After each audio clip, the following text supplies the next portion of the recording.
hindi maaaring magbiro. Kung siya ang pangalawang taong Niebe, malamang ito na ang araw ng pagkalipol ng ating tribo. Si Liu Li ay nanatiling napakakalmado. Bigla siyang napalingon at napansin na ang matandang babae, ang mangkukulam matandang manggagamot, ay sobrang tensyonado, natatakot hanggang sa pinagpapawisan ng malamig. Para bang nabasa ni Liu Li ang nasa isip ng mangkukulam. Pinakalma niya ito, huwag kang mag-alala.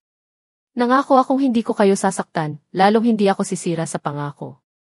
Pero kaming mga taga-ibabaw ng lupa ay sumusunod sa isang kasabihan. Tahimik na nakinig ang matanda. Itinaas ni Liu Li ang kamay, itinulak ang salamin at ngumiti ng tuso at mapanganib. Tinatawag itong gantihan ng kabutihan ang kabutihan, gantihan ng kasamaan ang kasamaan. Hindi lang kami may malalakas na sandata, mayroon din kaming mga kasangkapan para lumikha ng kagandahan.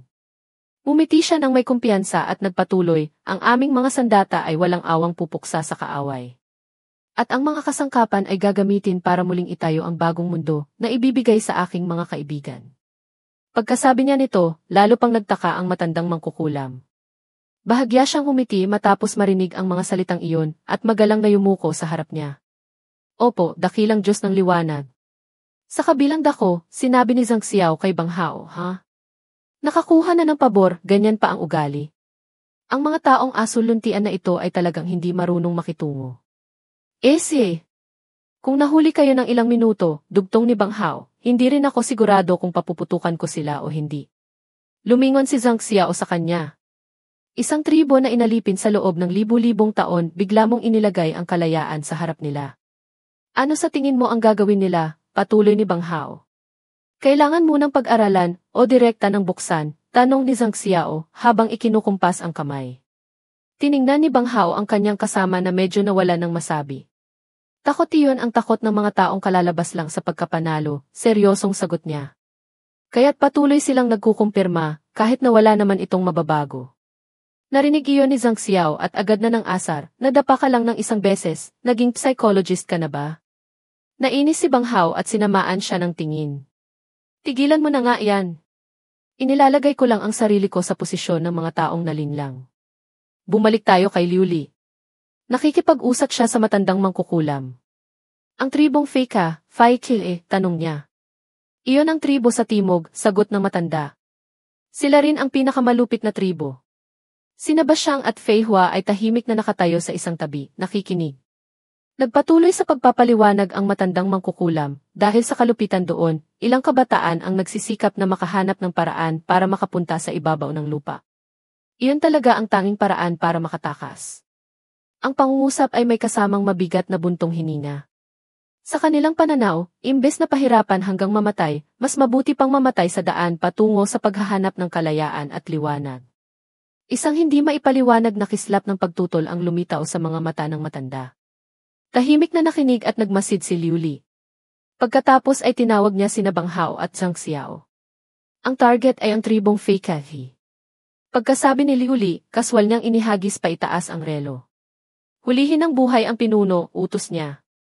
Agad na lumiwanag ang relo. Muling naganap ang paggalaw ng oras.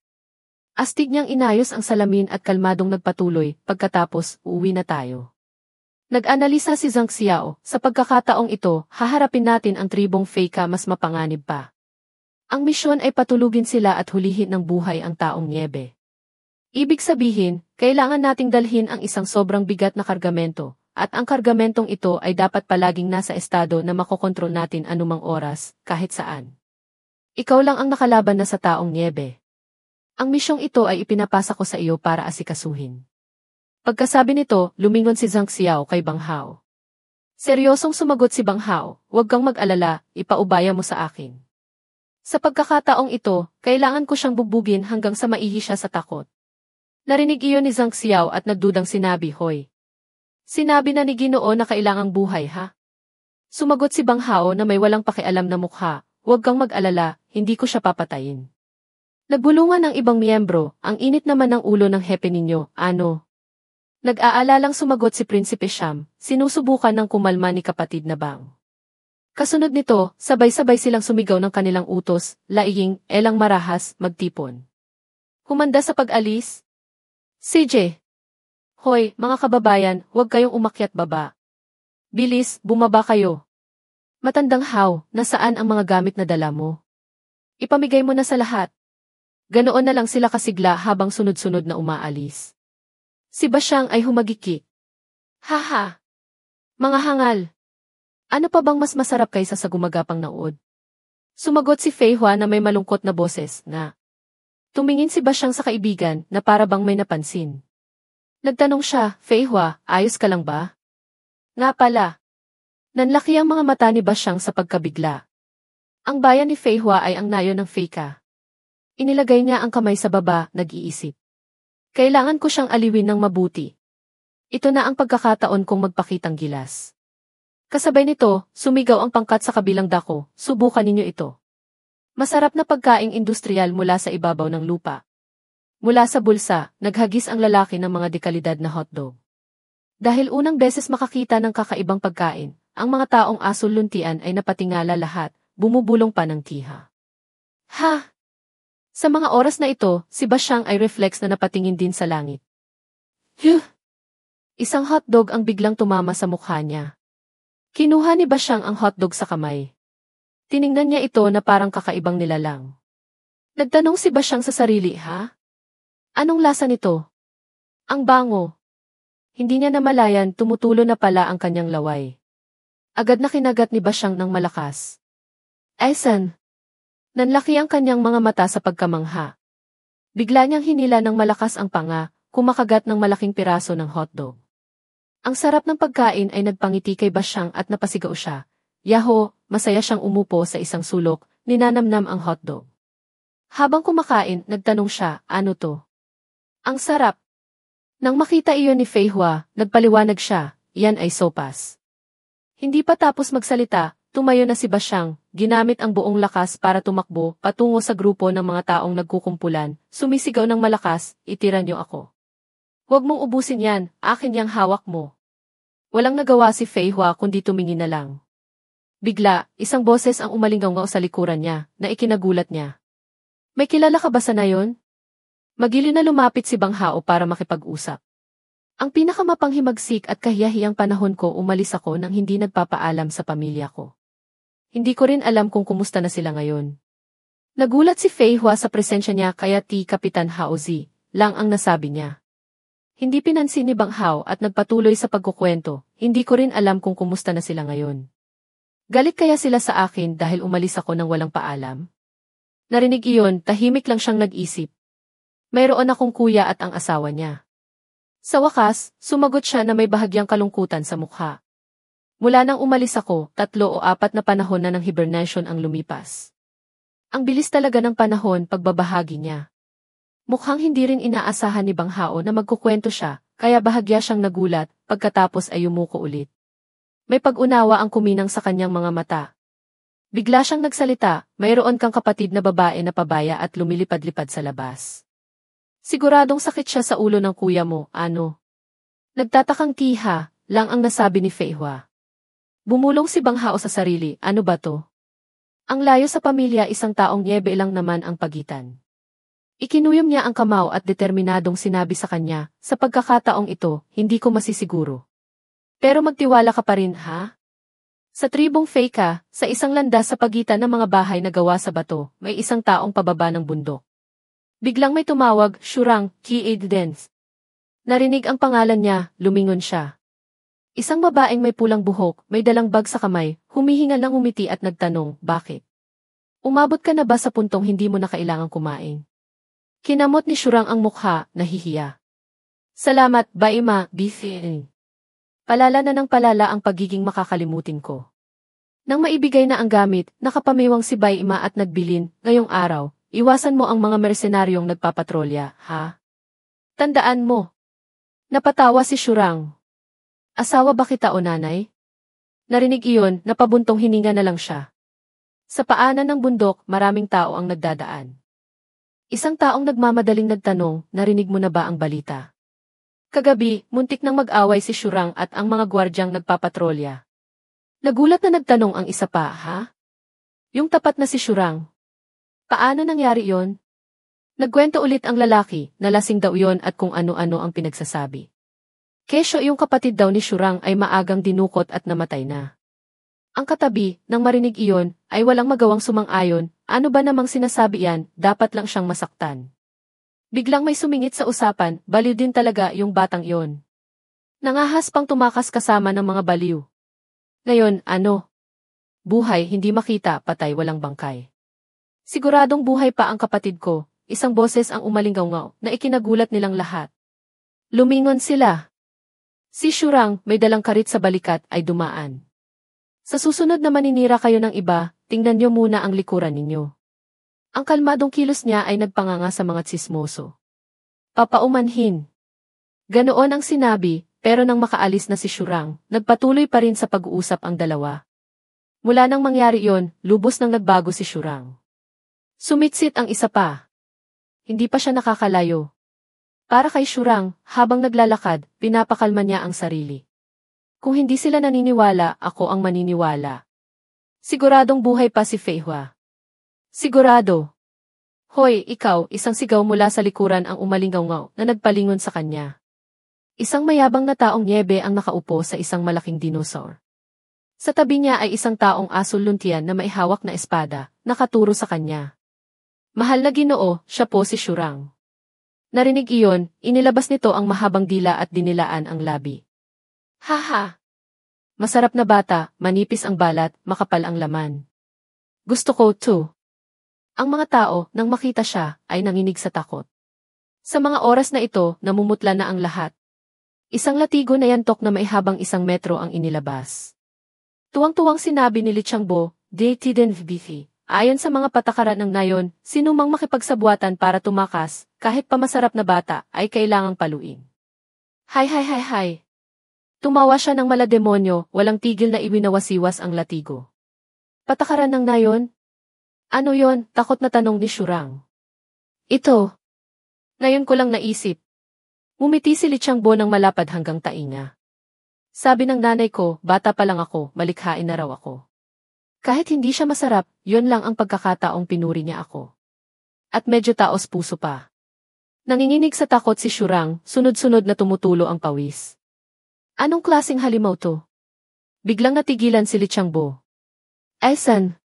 Nagbago ang ekspresyon niya sa isang iglap, naging seryoso. Masarap na bata, anong mukha yan? Sa puso mo sinisiraan mo ba ako? Pagkasabi nito, walang pakundangang inihampas niya ang latigo pasulong. Tinamaan si Shurang at bumagsak. Aray! Sigaw niya sa sobrang sakit. Isang latay ang gumuhit mula sa mukha hanggang sa braso. Haha, tuwang-tuwang tumawa si Li Changbo. Masarap na bata, ang cute ng anyo mong lumalaban. Hay! Ang lalaking may dilaw na buhok na nagdala sa kanya kanina ay nagtago na sa isang sulok, namumutla ang mukha. Sumigaw ka! Sumigaw ka ng malakas! Gusto kong marinig, lalong nagiging ganado si Li Changbo habang humahampas. Hahaha! Sumigaw ka para sa akin. Sigaw!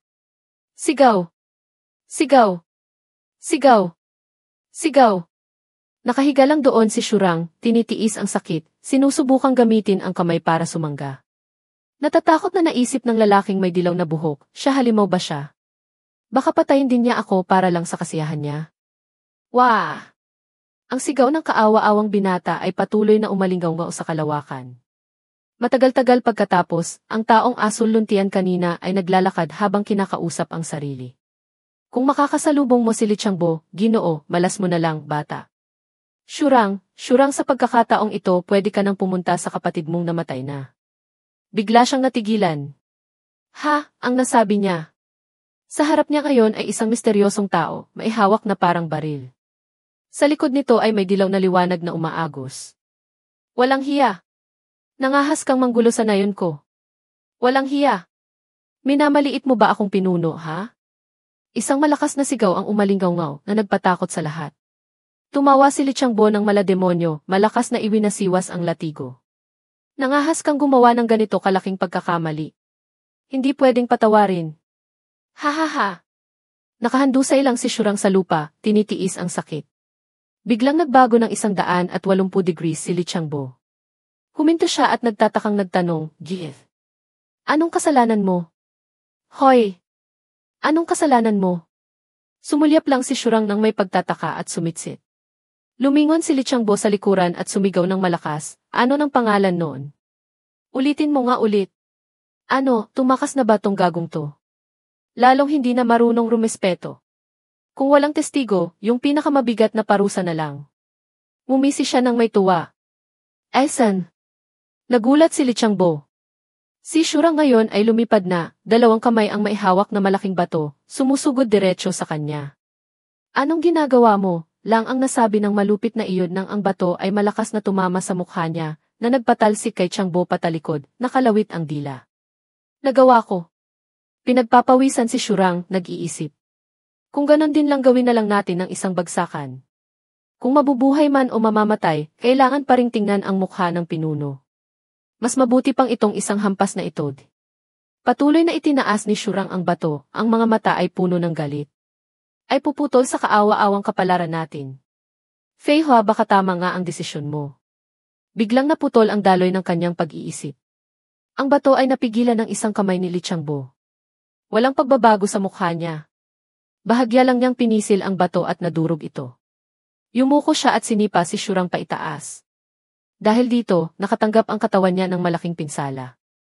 Habang nasa ere pa siya, may mabilis nang sumugod, tumatawid sa mga bubungan. Parang huminto ang oras sa ere. Isang kakaibang ichat ang tunog na lumabas. Kasabay nito, biglang nawala ang katawan niya. Nanliit ang mga mata ni Li Changbo sa pagtataka. Ano? Nasaan na yung tao? Nawala na? Ano to? Vore! Vore! Tunog ng metal na bumabagsak sa lupa.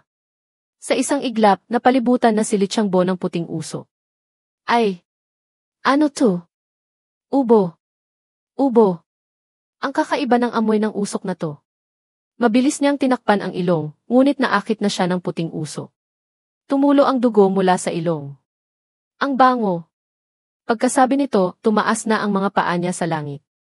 Ang katawan niya ay bumagsak na sa lupa. Sa bubungan, may isang grupo ng taong sumisilip.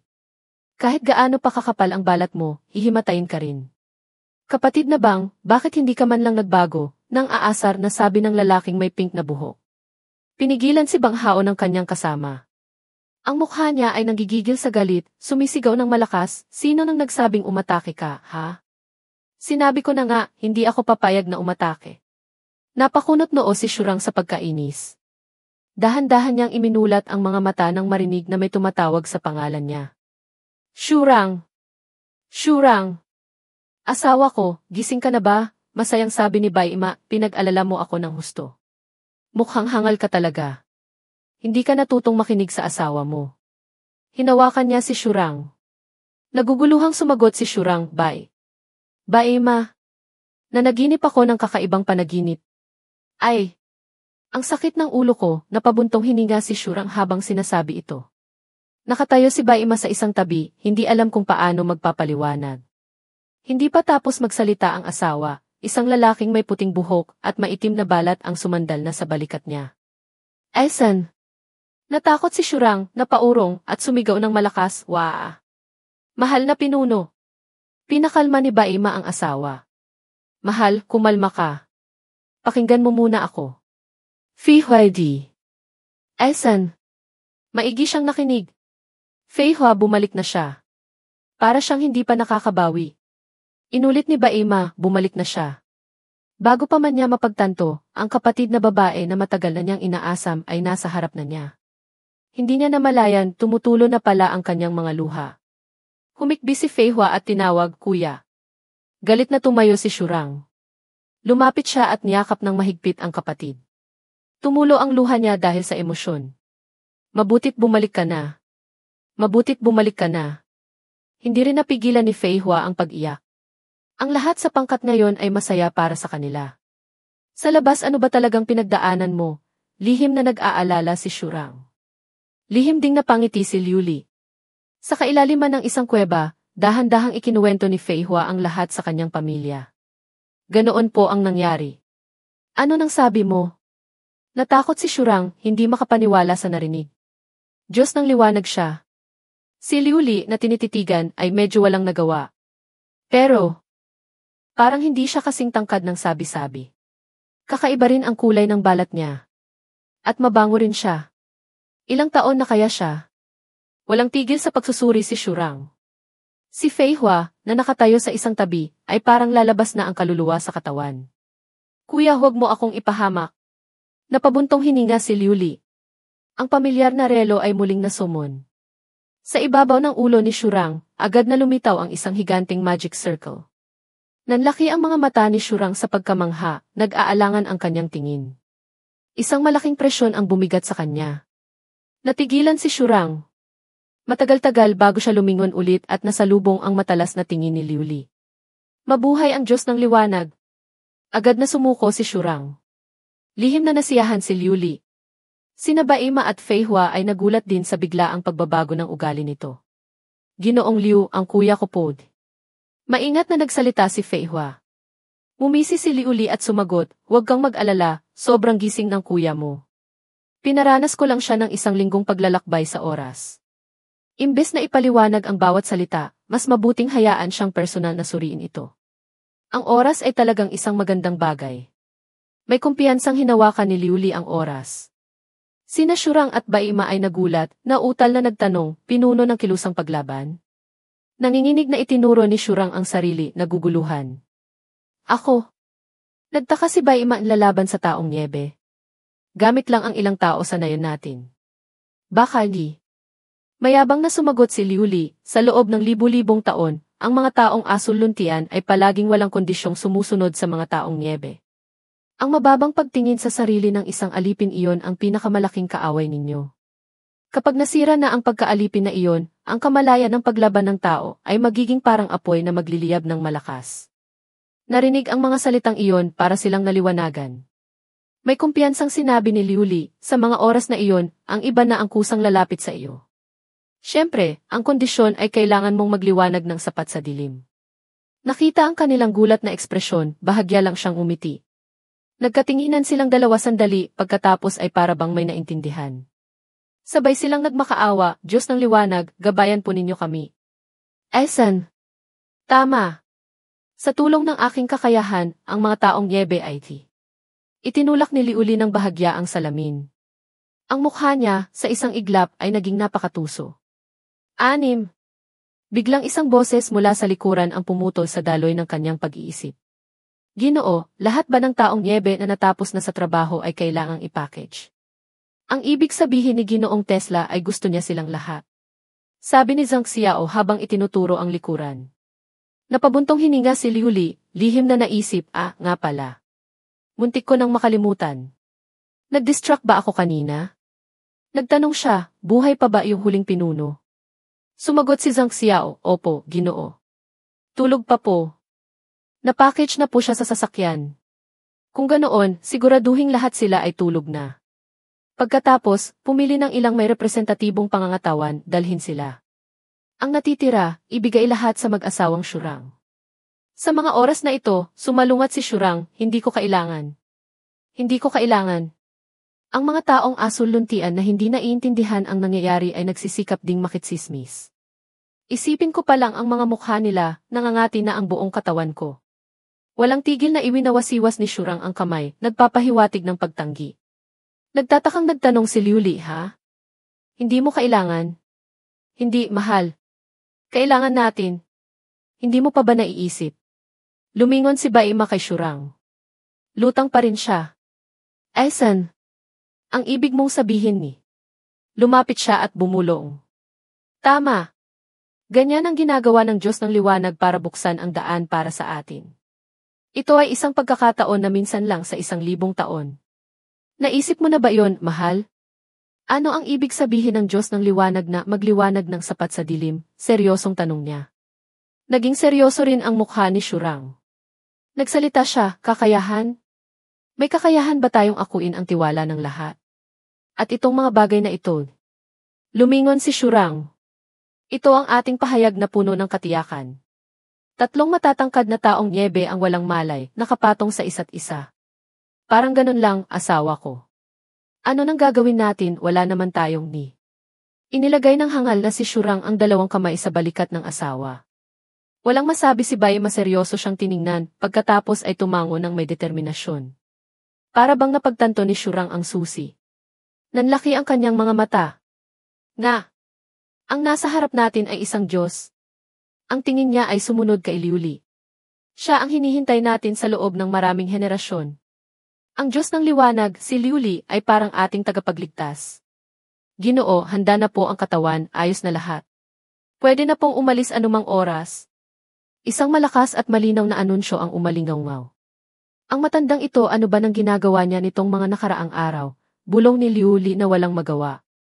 Hindi pa ba tapos mag-inspeksyon si matandang bis? Mula sa sabungan, nagreklamo si Hao Gaoming, huwag kang maingay. Sa bawat pag-start, kailangang masusing inspeksyonin, sagot niya. Lo. Itong malaking sasakyan na to, aandar na. Sino mang walang misyon, lumikas agad. O hindi ba nila naiintindihan? Yung babaeng Faye, ano nga yon, pakisalin mo sa lahat. Naipadala na rin ang anunsyo. Ginoong Tesla at itong bagay na ito sa kasalukuyan. Naguguluhang tanong ni Bang Hao. Napabuntong hininga na lang si Tesla. Nakakahiya. Baguhan, walang karanasan. Muntik nang hindi umabot. Ah, ganun ba? Umalingaw-ngaw ang tunog ng makina. Feihua, dalawin mo kami madalas sa bahay, ha? Umiiyak na nagpaalam si Basyang. Ang mag-asawang Shurang ay tulala pa rin. Uwi na tayo. Habang sinasabi iyon, ginamit ni Liuli ang kanyang abilidad. Isang luntiang kapatagan, mayayabong na halaman. Sa gitna ng payapang tanawin, isang malakas na sigaw ang umalingaw-ngaw. Sina Bang Hao, Hao Gaoming, at Tesla ay bumalik sa realidad, tatlong tao, tatlong magkakaibang emosyon. Ang makina ay lumabas mula sa ilalim ng lupa, lumikha ng nakakayanig na tunog, pagkatapos ay dumulas sa lupa, lumikha ng kaguluhan. Tuwang-tuwang sumigaw si Hao Gaoming, ligtas na lumapag. Yahoo! Ngunit mukhang iba ang mood ng buong silid. Lalo na nang marinig ang tanong, may gusto pa bang sumubok ng isa pang ikot? Namutla ang lahat hanggang sa napasigaw na rin si Tesla, Hao Gaoming. Itong baliw na to. Si Feihua ay kalalabas lang ng suka, ngunit hindi maiwasang mamangha sa biyahe at sinabing, nakarating na talaga tayo. At 10 oras lang ang lumipas. Sinagot ang tanong niya, kung pinabilis ang oras, syempre mabilis. Si Liuli iyon, mukhang pagod na sinabi.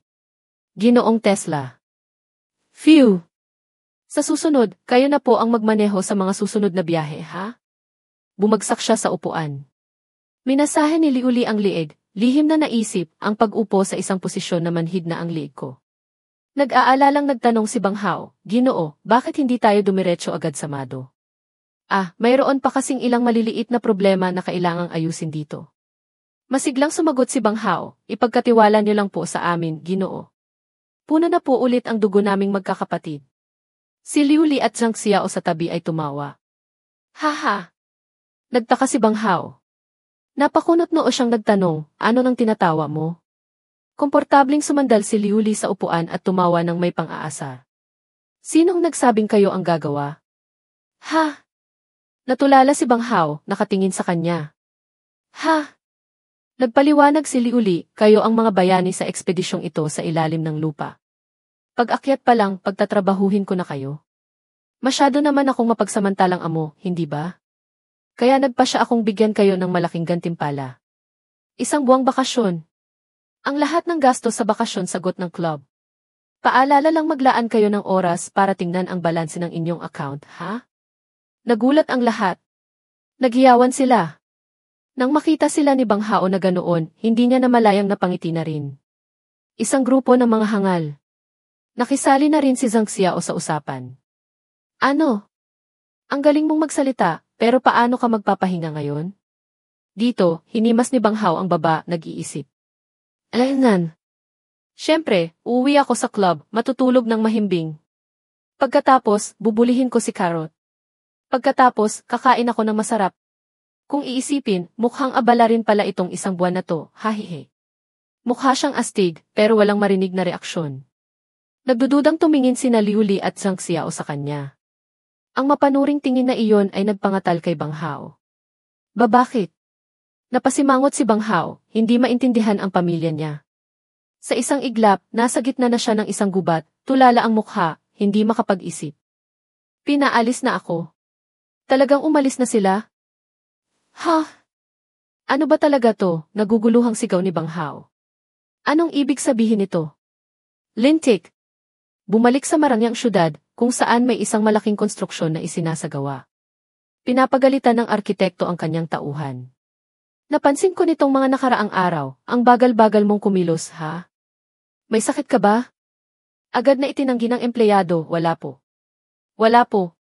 Malakas pa po ako sa kalabaw. Tingnan niyo po. Hindi pa tapos magsalita, sinigawan na siya ng amo. Nanginginig ang kamay mo, oh. Akala mo ba bulag ako? Habang may sigarilyo sa bibig, nagparinig ang amo, alam mo naman ang patakaran dito. Kung may problema sa kalusugan, alis. Yung nanloko sa kumpanya dati, alam mo naman kung ano nang nangyari sa kanya, di ba? Sinindihan niya ang sigarilyo habang nakikinig sa pagmamakaawa ng tauhan. Kapatid na ba? Pareho naman tayong kababayan, malapit tayo sa isa't isa. Palampasin mo na to. Narinig iyon, nagtanong ulit ang amo, palampasin? Hinampas niya ng diretso sa ulo ang lalaki, walang tigil sa pagmumura. Palampasin ang ano? Masarap ba yan? Magkano 1 kilo? Saan nabibili? Si matandang Peng, napipilitan lang umiti para makisama. Kapatid na ba, tingnan mo naman, bakit ka nagagalit? Sa wakas, dumating na ang oras ng tanghalian. Isang grupo ng tao ang nagtipon, may naririnig na daing. Pagod na ako. Mamayang tanghali, kailangan ko.